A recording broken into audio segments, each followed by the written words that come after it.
ہوا وہ ہرس والا دل بدل دے، میرا غفلت میں ڈوبا دل بدل دے، بدل دے دل کی دنیا دل بدل دے۔ بسم اللہ الرحمن الرحیم، والصلاة والسلام على سید الانبیاء خاتم الانبیاء والمرسلین وعلى آلہ واصحابہ وازواجہ وذریاتہ واہل بیتہ اجمعین، اما بعد۔ علامہ نووی رحمۃ اللہ علیہ نے باب قائم فرمایا ہے بھلائی کا حکم دینا اور برائی سے روکنا۔ یہ باب چل رہا ہے، کچھ حدیثیں ذکر کی گئی ہیں، ابھی بہت ساری حدیثیں باقی ہیں، کچھ آج بھی ذکر کی جاتی ہیں آپ کے سامنے۔ الرابع عن النعمان بن بشیر رضی اللہ عنہ عن النبی صلی اللہ علیہ وسلم قال مثل القائم في حدود الله والواقع فيها كمثل قوم استهموا على سفينة فصار بعضهم أعلاها وبعضهم أسفلها إلى آخر الحديث۔ حضرت نعمان بن بشیر رضی اللہ تعالیٰ عنہ سے روایت ہے کہ نبی اکرم صلی اللہ علیہ وسلم نے ارشاد فرمایا، اس شخص کی مثال جو اللہ کی حدود کی رعایت کرتا ہو۔ حدود اللہ کا مطلب جن کاموں کو کرنے کا حکم دیا گیا ہے وہ کام کرنا، جن کاموں کے کرنے کا حکم دیا گیا ہے ان کاموں کو کرنے والا۔ والواقع فیہا، وہ شخص جو اللہ کی نافرمانی کرے، جو کام کرنے کا حکم دیا گیا ہے وہ نہ کرے۔ ان دونوں کی مثال حضور صلی اللہ علیہ وسلم نے بیان فرمائے کہ اس قوم کی سی ہے جو ایک کشتی پر سوار ہوں، پس بعض اس میں سے اوپر چلے جائیں، بعض نیچے رہیں۔ کشتی دو منزلہ ہے، ٹھیک ہے، یا ایک منزلہ، ایک گراؤنڈ فلور ہے اور ایک فرسٹ فلور ہے، تو کچھ لوگ فرسٹ فلور پہ چلے گئے، کچھ نیچے رہ گئے۔ اب جو لوگ نیچے ہیں ان کو جب پانی کی ضرورت پڑتی ہے تو وہ اوپر جا کر پانی لیتے ہیں، اوپر جاتے ہیں اور پھر پانی لے کر آتے، کیونکہ نیچے سے پانی لے نہیں سکتے، کشتی میں پانی آ جائے گا۔ تو جب ان کو نیچے والوں کو پانی لینے کی ضرورت پڑتی ہے تو وہ اوپر جو ہے ان کے پاس سے ان کو گزرنا پڑتا ہے۔ بس نیچے والوں نے آپس میں بات چیت شروع کر دی کہ کیوں نہ ہم لوگ اپنے حصے کا، یعنی نیچے ہم لوگ ہیں تو کچھ تھوڑا سا سوراخ کر دیتے ہیں پانی بھرنے کے لیے، اوپر والوں کو تکلیف نہ ہو۔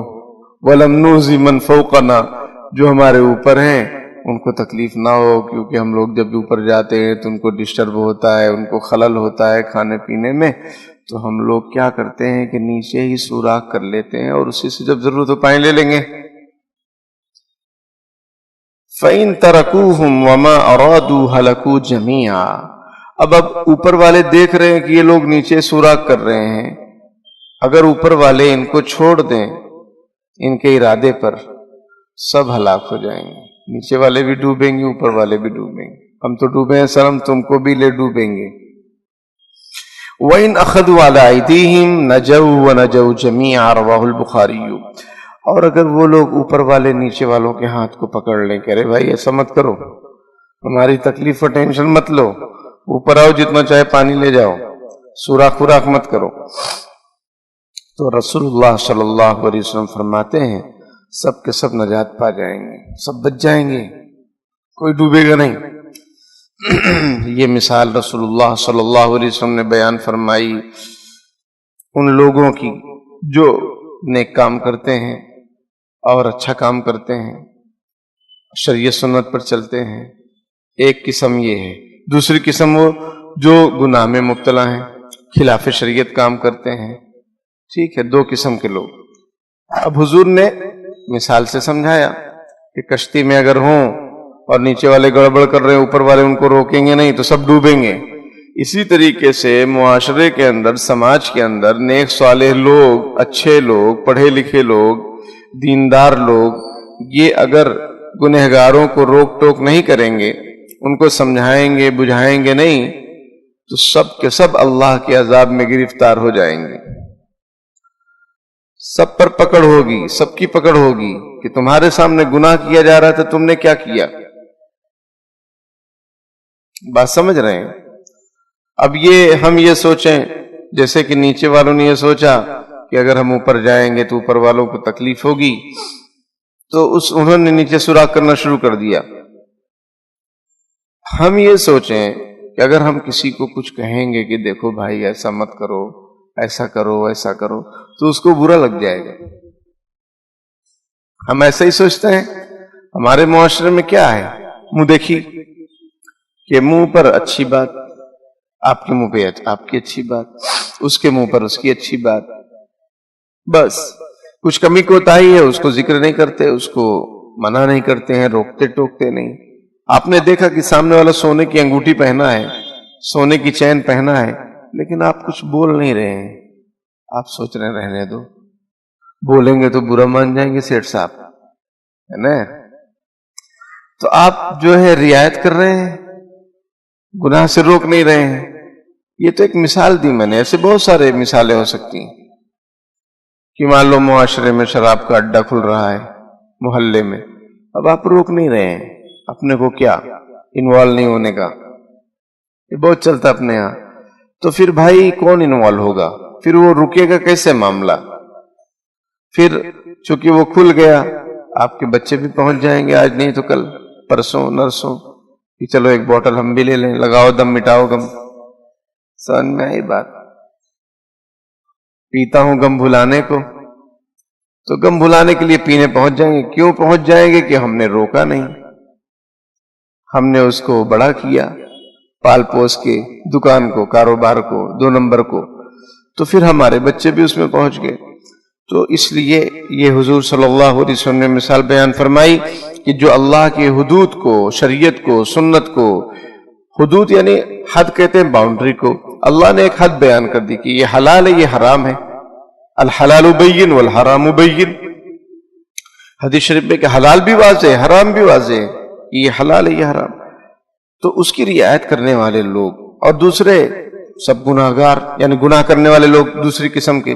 اب اگر حدود شریعت کی رعایت کرنے والے لوگ گنہگاروں کو روکیں گے ٹوکیں گے نہیں تو سب ڈوبیں گے، سب گناہ میں پڑیں گے اور سب اللہ کے عذاب میں گرفتار ہوں گے، سب پر وبال آئے گا ایک ساتھ میں. سمجھ رہے ہیں بات کو؟ آپ کو معلوم ہے منڈپ کا کھانا، ہلدی کا کھانا، پتہ نہیں کون کون سا کھانا، برتھ ڈے کا کھانا. سمجھ میں ہم نے اپنی نسلوں پر کوئی فکر نہیں کی. تو ہماری جو نسل ہے، اولاد، وہ ابا اماں کا برتھ ڈے ارینج کر رہے ہیں، وہ انتظام کر رہے ہیں کہ ابا اور اماں کا یہ ہے وہ ہے، کیونکہ ہم نے ان کی تربیت ہی نہیں کی دین کے اعتبار سے. تو جو وہ دیکھ رہے ہیں مغربی تہذیب، ویسٹرن کلچر، اسے میں آپ بھی ڈوبے ہیں، وہ بھی ڈوبے ہیں. بتائیے یہ معاشرے کی صورتحال. تو آپ کو معلوم ہے کہ بھائی یہ چلے کا کھانا ہے، ایسا نہیں کہ جماعت میں چلے میں گیا تھا بایا خوشی میں دعوت کر رہا ہے، وہ نہیں، وہ چلہ عورتوں والا. لیکن آپ حاضر، بلکہ آپ سرپرست، آپ کا نام کارڈ پر لکھ دیا گیا کہ یہ سرپرست رہیں گے ہمارے. تو آپ خوشی سے پھولے نہیں سما رہے ہیں. یہ نہیں کہ بھائی یہ سب غلط ہے، یہ رسم ہے، اس کو ختم کرو، آپ روک نہیں رہے ہیں. تو وبال میں آپ بھی شامل. ان المبذرین کانوا اخوان الشیاطین، کہ فضول خرچی کرنے والے شیطان کے بھائی ہیں، تو آپ بڑے بھائی کیونکہ آپ سرپرست ہیں. سمجھ رہے ہیں؟ تو روکنا چاہیے. دیکھو نہیں روکو گے تو کیا ہوگا؟ اوپر والے نیچے والوں کو نہ روکے تو کیا ہوگا؟ کشتی ڈوب جائے گی.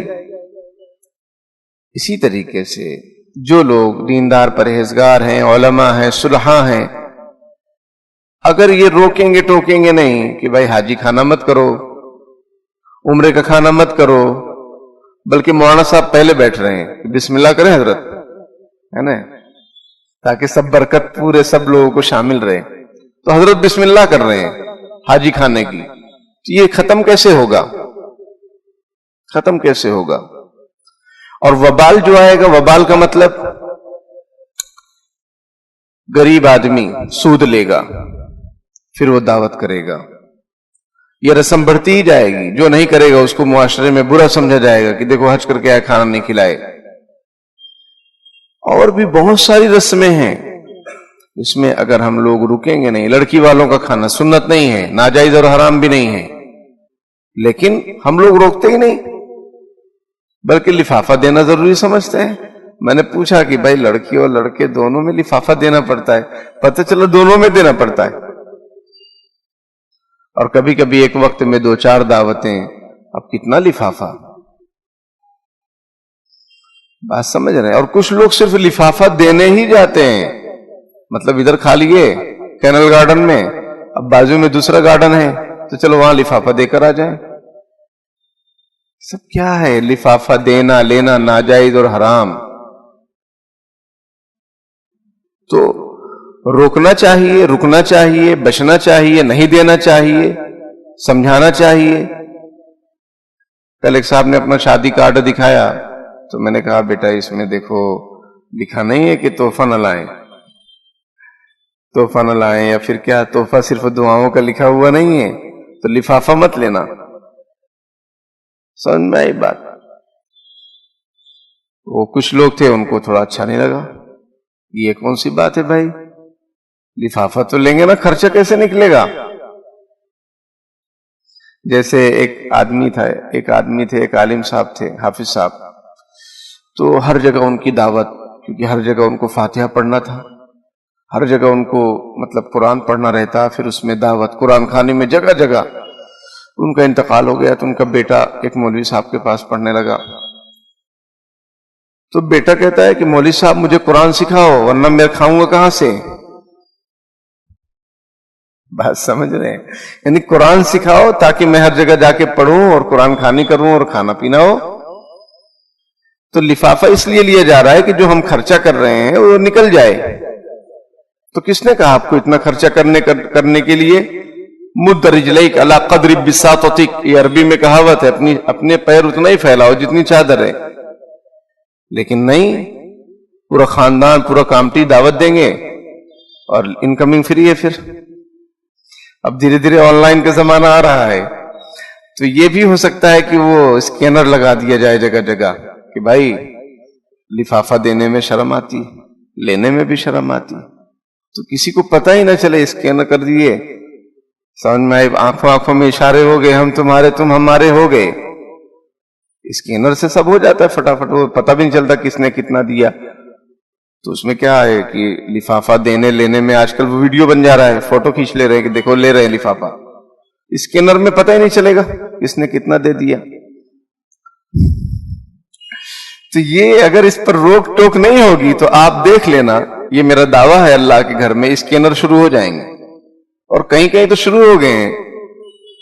باقاعدہ لڑکی کا ابا یہاں اسکینر لے کے گھوم رہا ہے، یہاں اسکینر لگا کے گھوم رہا ہے، لوگ اس کو مل رہے ہیں اور اسکین کر رہے ہیں 1500. بتا، دعوت کا یہ مطلب؟ آپ کسی گھر جاتے دعوت خانے پیسہ دیتے کیا؟ لو بھائی 500 1000، کچھ بھی نہیں. تو یہاں شادی میں کیوں؟ پھر نام لکھ کے کیوں؟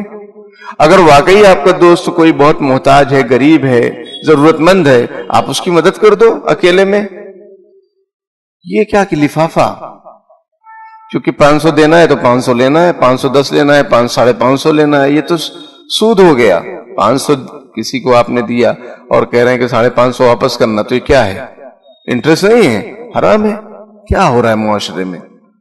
اور اگر ہم اس کو روکیں گے نہیں، اب یہ آپ کہیں کہ بھائی جو ہے اب ہم کیسے بولیں؟ کیوں نہ بولیں؟ آپ کو جب مسئلہ معلوم ہو گیا تو آپ بتاؤ. اور زیادہ کسی کو انکوائری چاہیے تو بولو مفتیان اکرام کے پاس جاؤ. لیکن موٹی موٹی بات تو آپ کو معلوم ہو گئی نا.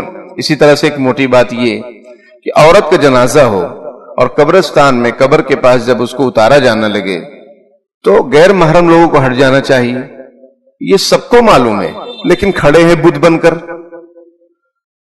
بن کر کھڑے ہیں. بھائی جب تمہارے گھرانے کی خاتون نہیں ہے، بڑھیا ہو کہ بڑھیا ہو، کوئی بھی ہو، بات سمجھو مسئلہ. یہ نہیں کہ بہت عمر دراز ہے اس میں کچھ نہیں چلتا پردہ. کس نے کہا آپ کو؟ کیا عمر دراز کا یہ پردہ ختم ہو گیا اور بے پردگی ہو گئی تو وہ ہٹایا کیوں جا رہا ہے؟ شریعت کیوں کہتی ہے ہٹ جاؤ؟ کہ بھئی خدا نہ خواستہ کفن اگر سرک گیا تو. اور حجم معلوم ہوتا ہے. اگر جو ہے چادر نہ ڈالی جائے، صرف کفنایا جائے لیڈیز کو، تو پتہ چلتا ہے کہ موٹی ہیں کہ پتلی ہیں، کیسی ہیں، کیا ہیں. تو یہ سب غیر محرم لوگ کیوں دیکھیں؟ تو آپ کو مسئلہ معلوم ہے. کئی مرتبہ ہم نے ممبر سے بیان کیا، قبرستان میں بیان کیا، لیکن ہلنے کا نام نہیں لیتے. تو اگر میں رہتا ہوں تو میں تو کہتا ہوں کہ بھائی ہٹ جائیں، میں خود بھی ہٹ جاتا ہوں. لیکن کتنی مرتبہ، جسے ایک آدھ مرتبہ بول دیے بات ختم ہو گئی، ممبر سے بول دیے، وہاں بول دیے، لیکن نام ہی نہیں لیتے. اور پھر معلوم، چلو بھائی ہر جنازے میں میں پہنچ نہیں پا رہا ہوں، آپ جس جنازے میں آپ کو مسئلہ معلوم ہے آپ کہہ دو کہ بھائی جو محرم ہیں مرحومہ کے وہی قبر میں اتاریں گے، وہی قبر کے پاس رہیں، بقیہ لوگ ہٹ جائیں. جب مٹی دینے کی باری آئے گی تو آ کے مٹی دینا، چھیک کے کیوں کھڑے ہیں سب وہاں؟ آپ روکو اس کو. یہ شریعت کا قانون ہے. یہ لکھا ہوا ہے فتاوی دارالعلوم دیوبند میں کہ اگر کوئی عورت ایسی ہو کہ وہ پردہ نہیں کرتی تھی اپنے زمانے میں، تو بھی اس کو پردے کے ساتھ لے کر جانا ہے قبر میں. وہ اس کا معاملہ خدا جانے، وہ جانے، اللہ میاں جانے. آپ کو جو شریعت کی پابندی دی گئی آپ اس پر عمل کرو. میری والدہ کا انتقال ہوا، اللہ تعالیٰ ان کی بال بال مغفرت فرمائے. تو میں گیا، بھائی میں موجود تھا وہاں، یعنی یہاں سے پہنچ گئے. اب جب قبر میں اتارنے کی باری آئی تو ہمارے گاؤں کے ایک چچا، پڑوس کے، سگے چچا نہیں، پڑوس کے سگے چچا کے لیے بھی اترنا جائز نہیں ہے. بھائی بھابھی سے پردہ ہے کہ نہیں ہے؟ آپ نہیں کریں گے تو کیا پردہ ختم ہو جائے گا؟ تو گاؤں کے، پڑوس کے، تو وہ بیچارے قبر میں حاضر، قبر میں وہ پہلے سے اتر گئے. اور میرے والد صاحب بھی اکثر قبر میں اترتے ہیں. جیسے یہاں حافظ ناصر صاحب ہیں ماشاءاللہ، ویسے ہمارے گاؤں میں ہمارے ابا ہیں. ہر لوگ بلاتے رہتے کہ حافظ صاحب کا ہے، ہمارے ابا بھی حافظ قرآن ہے ماشاءاللہ. تو میں نے وہ چچا سے کہا کہ چچا ہماری امی ہیں، آپ کا رکنا صحیح نہیں ہے، میں اتروں گا قبر میں. تو ہم اترے. بھائی میری ماں ہے نا، وہ چچا کے لیے غیر محرم ہے، میرے لیے محرم ہے. بات سمجھتے ہیں؟ تو مجھ سے پردہ نہیں ہے، ماں کا پردہ بیٹے سے کہاں ہے؟ تو بھائی میں نے وہ چچا کو سمجھایا، وہ سمجھ گئے، ان کو معلوم نہیں تھا مسئلہ. اور لوگ اترتے نہیں بعض مرتبہ، تو کون اترے گا؟ کوئی نہ کوئی تو اترے گا ہی. پھر نہیں، قبر کے پاس جب عورت کا جنازہ ہو، جب ڈولا رکھا جائے، غیر محرم لوگ ہٹ جائیں، اعلان کر دو. تفصیلات چاہیے ادھر بھیج دو، مفتی عتیق الرحمان صاحب کے پاس بھیج دو. بہت سارے علماء اپنے یہاں ہول سیل میں ہیں، لیکن قدر ہی نہیں ہے اور فکر بھی نہیں ہے. تو اس کو روکنا چاہیے. جو بھی ایسے کام ہیں، اسی طرح سے قبر کی بات آئی تو سنت قبر بنوانی چاہیے بھائیوں. وصیت کر دو اپنے گھر میں. ماسٹر شکیل صاحب تھے مرحوم، نیا بازار، درس میں بیٹھتے تھے. انہوں نے اپنے گھر میں وصیت کی تھی کہ میرا انتقال ہو تو میری قبر سنت کے مطابق بنوائی جائے. تو جب انتقال ہوا، ان کے بیٹے کے ولیمے کے دوسرے دن تو انتقال ہو گیا بیچارے، اللہ تعالیٰ مغفرت فرمائے. تو میں بھی وہاں گیا تو اندر سے یہ خبر آئی کہ ابا نے وصیت کی ہے. تو میں نے کہا بالکل، وصیت نہ کرتے تو بھی قبر تو سنت کے مطابق بننی چاہیے نا بھائی. کفن سنت کے مطابق ہو رہا ہے تو قبر سنت کے مطابق کیوں نہیں؟ نماز سنت کے مطابق ہو رہی تو قبر کیوں نہیں؟ اب ہم کو ضد ہے ہمارے خاندان کی، یہ ابا کے بغل میں اماں، اب تھوڑی سی جگہ ہے جمال اینڈ کمپنی کو، تو پہلے سے بوجھ لگتا ہے کہ بھائی یہ بہت مشکل ہے، بہت محنت کرنی پڑتی ہے اس میں، قبر میں صندوقی بنانے میں. اب وہ کہتے ہیں بھائی تھوڑی سی جگہ میں کیسے بنائیں؟ بات ان کی بھی صحیح ہے کہ بعض مرتبہ جگہ کم رہتی، اس میں صندوقی قبر نہیں نکلے گی، تو بس وہ سیدھا سیدھا گڑھا کھود دیا جاتا ہے، جو کہ خلاف سنت ہے. قبر تو بن گئی، قبر تو آدمی انتقال ہو گیا، جہاں کہیں بھی رہے گا اس کا کام ڈاؤن شروع ہو جاتا ہے. لیکن یہ کہ جو سنت کے مطابق شریعت کا حکم ہے وہ تو ہونا چاہیے. تو اپنے گھروں میں بھی سمجھا دو. ٹائیگر چچا مرحوم تھے، منا ٹائیگر چچا، شمس الدین صاحب، اللہ تعالیٰ ان کی مغفرت فرمائے. اس مسجد کے وہ صدر وغیرہ بھی تھے، ممبر بھی تھے. تو جب میں نے یہ کہا کہ بھائی اگر میں مرا یہاں تو سنت کے مطابق قبر بنوانا، تو انہوں نے کہا میں ہوں نا، میں بنواؤں گا سنت کے مطابق۔ اللہ تعالیٰ نے ان کو بلا لیا، وہ پہلے چلے گئے۔ موت سے کس کو رستگاری ہے؟ آج وہ، کل ہماری باری ہے۔ تو بہرحال میرے بھائیوں، یہ جو چیزیں ہیں اگر اس پر ہم بولیں گے نہیں تو یہ صحیح کیسے ہوں گی؟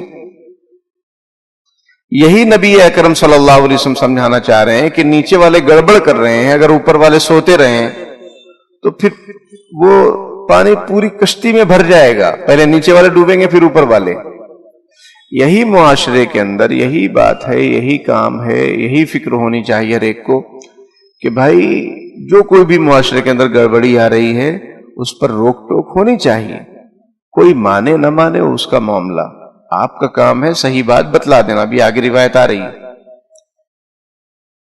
تو بات سمجھے، ہمارے نبی نے کیسی جو ہے مثال سے سمجھایا کہ اگر اوپر والے یہ کہیں کہ ہم نیچے والوں کے معاملے میں انوالو نہیں ہوتے ہیں تو بتاؤ کیا ہوگا؟ ایک وال بھی نہیں بچے گا کسی کا۔ جیسے کہ ہمارے معاشرے کی سوچ بنتی جا رہی ہے کہ ہم کو کسی کے معاملے میں انوالو نہیں ہونا چاہیے۔ بھائی انوالو ہونا پڑے گا اگر آپ کو جینا ہے صحیح سے، تو ورنہ پھر آپ بھی ڈوب جائیں گے۔ اللہ تعالیٰ عمل کی توفیق دے۔ آگے دیکھیے 5ویں حدیث، عن ام المؤمنین ام سلمۃ ہند بنت ابی امیۃ حذیفہ رضی اللہ عنہ عن النبی صلی اللہ علیہ وسلم انہ قال انہ یستعمل علیکم امراء فتعرفون وتنکرون فمن کرہ فقد بری الی آخر الحدیث۔ کہ حضرت ام المؤمنین یعنی ہم سب کی ماں حضرت ام سلمہ رضی اللہ تعالیٰ عنہ، ان کا نام ہند تھا، ہند بنت ابی امیہ، ان کا نام ہند تھا، اور ان کی کنیت ام سلمہ تھی کیونکہ ان کے بیٹے کا نام سلمہ تھا، اور ان کے شوہر ابو سلمہ ان کے انتقال کے بعد نبی اکرم صلی اللہ علیہ وسلم کے نکاح میں آئیں حضرت ام سلمہ رضی اللہ تعالیٰ عنہ۔ تو وہ روایت کرتی ہیں کہ نبی اکرم صلی اللہ علیہ وسلم نے ارشاد فرمایا کہ تم پر عنقریب ایسے لوگ حکمران ہوں گے جن کے اچھے کاموں کو تم جانتے ہوں گے اور برے کاموں کو بھی تم جانتے ہوں گے۔ اب ان کے برے کاموں سے، حکمرانوں کے برے کاموں سے جو دل میں برا سمجھے گا کہ یہ غلط کر رہے ہیں وہ بری ہو جائے گا اللہ کی پکڑ سے، اور جو انکار کرے گا، مطلب یہ کہ ان حکمرانوں کو نصیحت کرے گا کہ دیکھو بھائی یہ جو تمہارا کام ہے سٹہ بازاری، یہ صحیح نہیں ہے، یہ شراب کا جو کام ہے یہ صحیح نہیں ہے، یہ 2 نمبری کا جو بھی کام دھندا ہے، گورکھ دھندا ہے، یہ صحیح نہیں ہے۔ جو زبان سے انکار کرے گا وہ دنیا اور آخرت میں اللہ کی پکڑ سے محفوظ ہو گیا۔ وَلَٰكِن مَّن رَضِيَ وَتَابَعَ، لیکن جو خوش رہے، کہ حضرت نہیں، حضرت کہاں کہتے ہیں حکمرانوں کو، سر سے پیر تک جو سر کرتا رہے، وَتَابَعَ، اور اسی کو فالو کرے، اس کو، اس فاسق فاجر حکمران کو، تو وہ کیا ہوگا؟ وہ دنیا اور آخرت میں تباہ و برباد ہوگا۔ قالوا یا رسول اللہ الا نقاتلہم، صحابہ کرام نے پوچھا ہے اللہ کے رسول کیا ہم ان سے پھر لڑائی کریں، جنگ کریں؟ حضور نے فرمایا نہیں، جنگ مت کرو جب تک کہ وہ نماز کے پابند ہوں۔ ہاں نماز پڑھ رہے ہیں ان سے لڑو مت، نماز نہیں پڑھ رہے ہیں تو پھر ان سے مقابلہ کرو، کیونکہ جو نماز نہیں پڑھ رہا اس کا دین کہاں باقی رہے گا، پھر ایسے بے دینوں سے مقابلہ کرنا چاہیے۔ دیکھیے حدیث شریف میں نبی اکرم صلی اللہ علیہ وسلم کیا فرماتے کہ بھائی تم پر ایسے حکمران آئیں گے جن کے اچھے کاموں کو تم جانتے ہوں گے کہ یہ بڑے اچھے ہیں، نمازی ہیں، پرہیزگار ہیں، 500 مرتبہ درود شریف پڑھتے ہیں، تہجد پڑھتے ہیں، اچھے کاموں کو جانتے ہوں گے۔ ایسے بھی حکمران آئیں گے جن کے برے کاموں کو بھی تم جانتے ہوں گے، یا انہی حکمرانوں کے برے کام بھی کچھ چل رہے ہیں، 2 نمبری بھی کچھ چل رہی ہے، ان سے تم واقف ہوں گے۔ اب کرنا کیا ہے؟ جو شخص دل میں برا سمجھے گا کہ یہ غلط کر رہا ہے، کہ میرا حاکم تو ہے، میرا صدر تو ہے، لیکن یہ کام غلط کر رہا ہے، جو دل میں برا سمجھے گا وہ بھی بچ جائے گا اللہ کی پکڑ سے، کیونکہ اس نے دل میں برا سمجھا نا۔ دل میں برا سمجھنا ایمان کا آخری درجہ ہے، اور کسی نے ہمت دکھا کے اس حاکم وقت کو سمجھا دیا، نصیحت کر دی کہ دیکھو بھائی یہ ایسا نہیں، ایسا ہونا چاہیے، یہ آپ جو کام کر رہے ہیں غلط ہے. بات سمجھ رہے ہیں؟ آپ مسلمان تو ہیں، آپ حاکم ہیں، ہمارے سب کچھ ہیں، لیکن آپ جو مندروں میں جا کے ٹیکا لگا رہے ہیں یہ مسلمان کے لیے جائز نہیں ہے. قومی ایکتا کے نام پر آپ کفر شرک اختیار نہیں کر سکتے ہیں. ایکتا کے بہت سارے راستے ہیں، وہ اختیار کرو. بھوکوں کو کھانا کھلا دو، بے روزگاروں کو روزگار دے دو، مریضوں سے مل لو جا کے ہسپتال میں، قومی ایکتا کے نام پر ہندو مسلم سب سے مل لو اور کہو کہ بھائی ہمارے نزدیک جو ہے ہم سب کی عزت کرتے ہیں، ہمارے دل میں سب کی محبت ہے، کوئی بات نہیں. یہ کیا ضروری ہے کہ آپ ان کے، جیسا کہ ایک شاعر کہتا ہے کہ میں ہوا کافر تو کافر ہی مسلمان ہو گیا. یعنی ایک مسلمان یہ کافر کو خوش کرنے کے چکر میں اتنا کفر کیا کہ کافر ہو گیا، اور وہ جو کافر تھا وہ مسلمان ہو گیا. تو مسلمان جو تھا وہ اپنا ایمان داؤں پہ لگا دیا، اور جو پہلے سے جو ہے اسلام میں نہیں تھا وہ اسلام میں آ گیا. تو بتاؤ یہ کون سا خوبی کا کام ہوا؟ میں ہوا کافر، کافر کو خوش کرنے کے چکر میں کافر ہوا، لیکن وہ کافر مسلمان ہو گیا آگے چل کے. یہ ہو رہا ہے، تو یہ غلط ہے، یہ غلط ہے. آپ کا کوئی حکمران ایسا کچھ کر رہا ہے اس کو روکیے. آپ کا صدر ہے، آپ کا ذمہ دار ہے، آپ کا امام ہے، بات سمجھتے ہیں، آپ کا ممبر ہے، آپ کا ادھیکش ہے.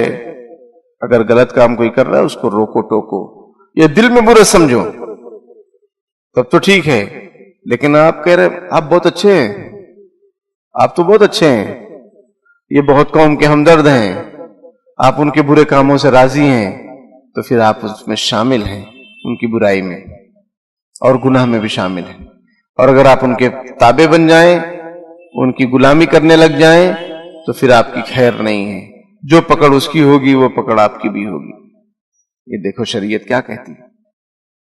مطلب یہ کہ جو ہو سکے وہ کرو. دل میں برا سمجھ سکتے ہو دل میں برا سمجھو، وہ تو کسی کو پتہ نہیں چلے گا. دل کی بات اللہ ہی جانتا ہے. اور نمبر 2 پر زبان سے کہنے کی طاقت ہو تو زبان سے کہو، لیکن سلیقے سے کہو، لاٹھی مار والی بات نہ ہو. نبی اکرم صلی اللہ علیہ وسلم کے بارے میں ہے کہ آپ کس طرح محبت سے سمجھاتے تھے. ایک صحابی کہتے ہیں کہ میں نیا نیا مسلمان ہوا، نماز میں شامل ہوا، تو ایک صاحب کو چھینک آئی تو میں نے یرحمک اللہ کہا ان کو. بس سمجھتے ہیں، کسی کو چھینک آئے اور وہ الحمدللہ کہہ لے تو اس کی نماز فاسد نہیں ہوگی، لیکن آپ اگر کہیں گے یرحمک اللہ آپ کی نماز فاسد ہو جائے گی. کیوں؟ آپ نے جواب دے دیا. جواب دینا نماز میں نماز کو توڑ دیتا ہے. تو شروع میں جب نماز فرض ہوئی تو نماز میں بات چیت کرنا جائز تھا. اب ان کو پتہ نہیں تھا، نئے نئے مسلمان ہوئے، ان کو لگا کہ بھائی ٹھیک ہے، اب ان کو چھینک آئی ہے تو میں یرحمک اللہ کہہ دوں. تو کہتے ہیں کہ جیسے میں نے یرحمک اللہ کہا تو صحابہ کرام ایسا اپنی ران پر ہاتھ مار کے اور اس طرح سے، مطلب صحابہ کرام کے ہاؤ بھاؤ سے لگا کہ سب مجھ کو خاموش کرا رہے تھے. میں نے کہا بھائی کیا ہو گیا؟ میں نے کوئی بری بات تو نہیں کی، میں تو ان سے بات کرنے لگا. سب ایک دم غصے سے پیلے ہوتے جا رہے ہیں، لال ہوتے جا رہے ہیں. جب نماز ختم ہوئی تو نبی اکرم صلی اللہ علیہ وسلم نے، وہ صحابی کہتے ہیں، مجھے بلایا اور فرمایا کہ نماز ذکر کرنے کی جگہ ہے، تلاوت کرنے کی جگہ ہے، اس میں جواب نہیں دینا چاہیے. تو کہتے ہیں حضور نے نہ مجھے ڈانٹا، نہ ڈپٹا، نہ مارا، نہ بے عزت کیا، نرمی سے سمجھا دیا کہ نماز میں اس سب جواب دینا صحیح نہیں. بات سمجھ رہے ہیں؟ تو آپ کسی کو دیکھ رہے ہیں، بڑے آدمی کو، چھوٹے آدمی کو، غلط کام کوئی کر رہا ہے، اس کو پیار محبت سے اکیلے میں مل کے سمجھا دو کہ بھائی یہ صحیح نہیں. یہ نہیں کہ آپ بھرے مجمع میں نام لے کر برائی کرنا شروع کر دیں. اس کو پتہ چلے گا آپ نے 5 بات بولی تھی، اس کو 50 بات مل گئی. بات سمجھتے ہیں؟ تو وہ آپ سے نفرت کرنے لگا، یا پھر آپ پر چڑھائی کر دیا، یا پھر آپ خلاف کیس کر دیا مان ہانی کا، ہے نا، کہ میری جو ہے بے عزتی کی، انہوں نے مجھ پر الزام لگایا. تو لینے کے دینے. تو یہاں پر حضور علیہ الصلوۃ والسلام فرماتے ہیں کہ ایسے حکمران آئیں گے جن کے اچھے کاموں کو تم جانو گے برے کاموں کو بھی جانو گے تو جو برے کام ہے اس کو دل میں برا سمجھو تو تم بری ہو جاؤ گے، یا اپنی زبان سے انکار کرو کہ یہ صحیح نہیں ہے تو بھی بہت اچھی بات ہے، اور اگر نہیں تو اگر ایسا نہیں کیے بلکہ اس کو خوش سمجھنے لگے کہ جو ہمارے حاکم صاحب کر رہے ہیں سب بہت اچھا ہے، جو کر رہے ہیں غلط کر رہے ہیں تو بھی اچھا ہے، جیسے اندھ بھکت لوگ کرتے ہیں، تو یہ صحیح نہیں۔ اسلام میں اندھ بھکتی نہیں ہے، بلکہ شریعت اور سنت پہ چلنا ہے اور دوسروں کو بھی چلانا ہے۔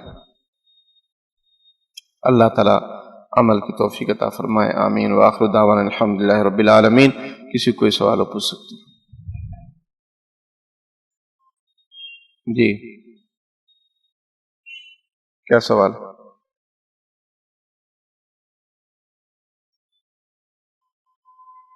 جی جی آپ دیکھیے آدمی مسافر کب ہوتا ہے؟ جب وہ اپنے گھر سے نکلے اور 77 کلومیٹر ایک قول ہے، 77 کلومیٹر 77 کلومیٹر ایک قول ہے، بہت سارے علماء نے اس کو لکھا ہے، اور بعض علماء کہتے ہیں کہ بھائی 82 کلومیٹر۔ تو اگر آپ جو ہے 80 کلومیٹر پر جا رہے ہیں تو 177 کو فالو کر لیجئے، اور 90 کلومیٹر پر جا رہے ہیں تو 82 کو فالو کر لیجئے۔ بات سمجھتے ہیں؟ تو آپ مسافر ہو جائیں گے۔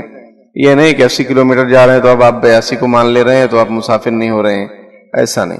177 کا بھی قول ہے، 72 کا قول نہیں ہے، 82 ہے اور 177 ہے۔ بہرحال آدمی اگر اپنے گھر سے نکلا اس ارادے سے کہ اس کو 177 کلومیٹر یا اس سے دور جانا ہے، تو جب وہ اپنے گھر جہاں اس کا گھر ہے اس علاقے سے جب وہ نکلے گا فوراً مسافر ہو جائے گا۔ مثال کے طور پر کامٹی یہ کنہان لے لیتے سمجھنے کے لیے، تو کنہان سے کوئی نکلا کامٹی پہنچا، مسافر ہو گیا، کیوں کامٹی الگ ہے کنہان الگ ہے۔ اس کا جو علاقہ ہے، اگر شہر مان لو ناگپور شہر ہے، سٹی ہے، تو جب سٹی سے باہر نکلے گا، جیسے ہی باہر پہنچے گا اور 177 کلومیٹر یا 82 کلومیٹر کے سفر پر مان لو امراوتی جا رہا ہے، امراوتی دور ہے نا، 180 کلومیٹر ہے، ہاں 180، کیونکہ امراوتی کا ذکر بار بار ہوتا رہتا، میں نے پوچھا ہے لوگوں سے تو پتہ چلا 180 ہے۔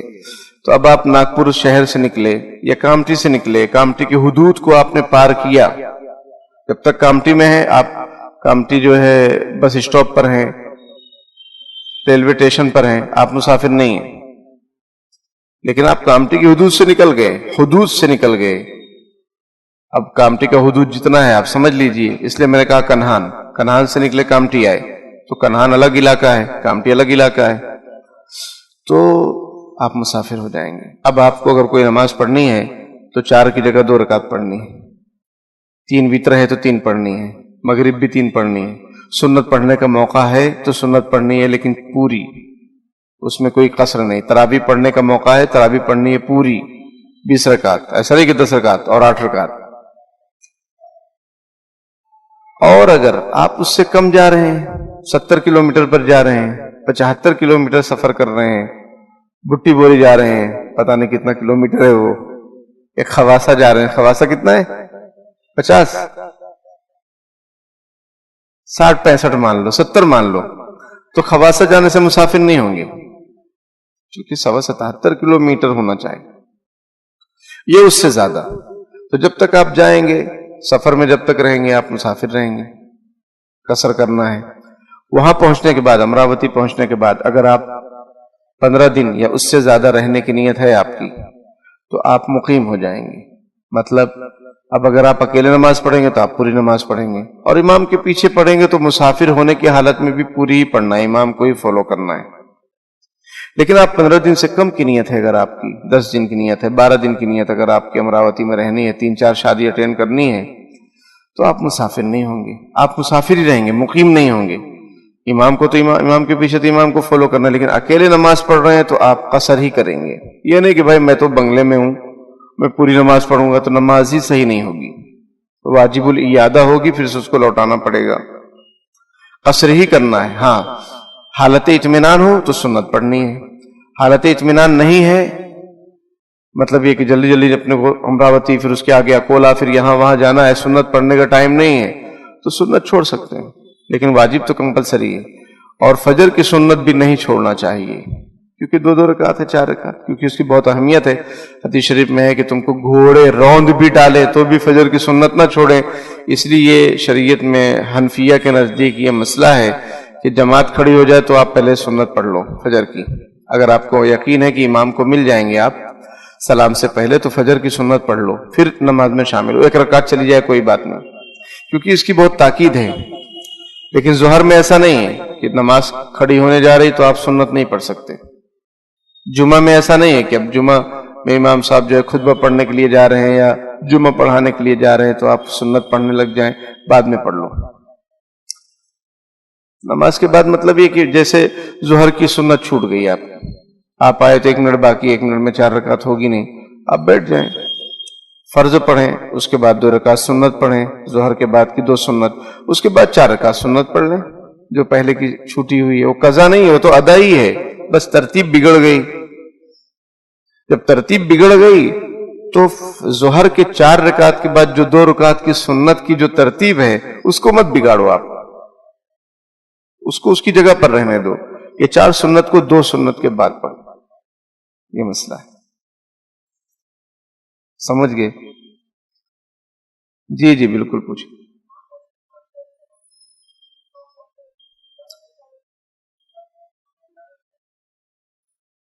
مطلب سمجھے نہیں.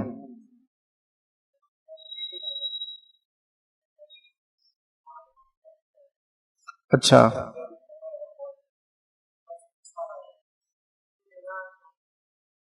نہیں تو پھر کمپنی سے لینا پڑے گا، کیونکہ آپ کمپنی میں رہ بھی سکتے ہیں. ہاں کنفرم نہیں تو جہاں سے پھر وہاں سے سفر شروع کریں گے تو وہ پھر ایریا مراد ہوگا. جی کیونکہ اب وہاں جا ہی رہے، اگر کمپنی 177 کلومیٹر کے بعد ہے تو پھر وہ تو آپ مسافر ہی ہیں، پھر وہاں جائیں گے تو بھی مسافر رہیں گے. اور اگر وہ 70 کلومیٹر 177 کلومیٹر کے اندر میں ہے تو آپ مسافر ہوئے ہی نہیں. اب جب سفر کی نیت سے جب نکلیں گے کہیں اور اتنا کلومیٹر ہے تو سفر کی نیت مانی جائے گی، ورنہ تو اگر اتنا کلومیٹر نہیں ہے، فگر نہیں بن رہا اتنا، تو پھر وہ مسافر نہیں بنیں گے. ٹھیک ہے، اور کوئی سوال؟ جی چچا.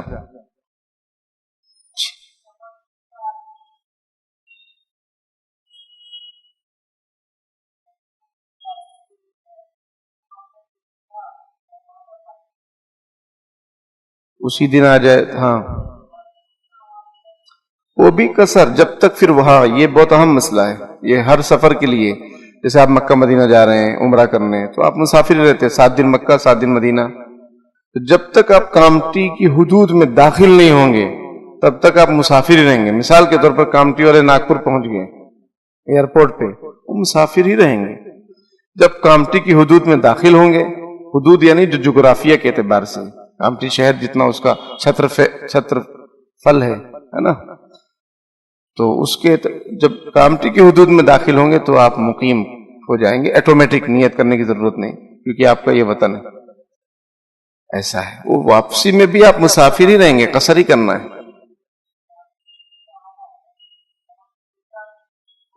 ہاں، اور گھر پہنچا بھی عشاء کا ٹائم ہے، عشاء کا ٹائم صبح تک رہتا ہے، تو عشاء کا ٹائم ہے تو اپنا وہ مقیم ہو گیا، وہ پوری نمازیں پڑھے گا، 4 رکعت پڑھے گا. اب سفر کے دوران واپسی میں کوئی نماز قضا ہو گئی، جیسے مغرب قضا ہو گئی اور عشاء کے ٹائم وہ گھر پہنچا رات میں 12 بجے، تو عشاء کا ٹائم ہے تو اس کو تو پوری پڑھنا ہے عشاء. لیکن مغرب جو قضا ہوئی ہے تو 3 رکعت پڑھنا ہے. مان لو اگر عصر قضا ہوئی ہوتی تو 2 رکعت پڑھنا ہے. سفر میں جیسی قضا ویسی بعد میں ویسی ادا. سفر میں جیسی قضا 3 والی 4 والی 2 4 والی قضا ہوئی ہے تو اس کو سفر میں 2 پڑھتے ہیں، تو جب اس کی قضا کریں گے تو 2 ہی پڑھیں گے. یہ نہیں کہ اب اپنے گھر پر آ گئے تو 4 رکعت پڑھیں گے، ایسا نہیں. ظہر قضا ہوئی سفر میں تو 2 رکعت ہی پڑھنی.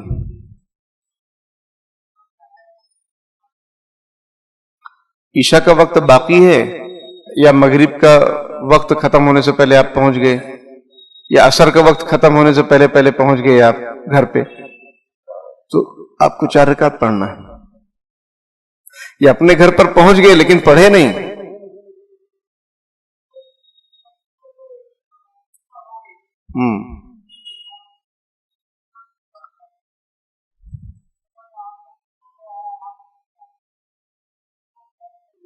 کوئی بات نہیں. صبح عشاء کا وقت صبح صادق تک رہتا ہے، پوری پڑھنا ہے. امام محمد رحمۃ اللہ علیہ رات میں بالغ ہوئے، احتلام ہوا. امام محمد رحمۃ اللہ علیہ امام اعظم ابو حنیفہ رحمۃ اللہ علیہ کے شاگرد ہیں. رات میں بالغ ہوئے. احتلام سے بالغ ہوتا ہے بچہ 2 شکل میں بالغ ہوتا ہے، یا تو احتلام ہو جائے یا اس کی عمر 15 سال ہو جائے چاند کے اعتبار سے، لڑکا. اور لڑکی بھی جب اس کو حیض آ جائے تو بالغ ہو جاتی. تو امام محمد رحمۃ اللہ علیہ رات میں سوئے، نائٹ فال ہو گیا، پھر اٹھے، نہائے اور عشاء کی نماز پڑھے، کیونکہ عشاء کی نماز فرض ہو گئی، ٹائم تھا عشاء کا.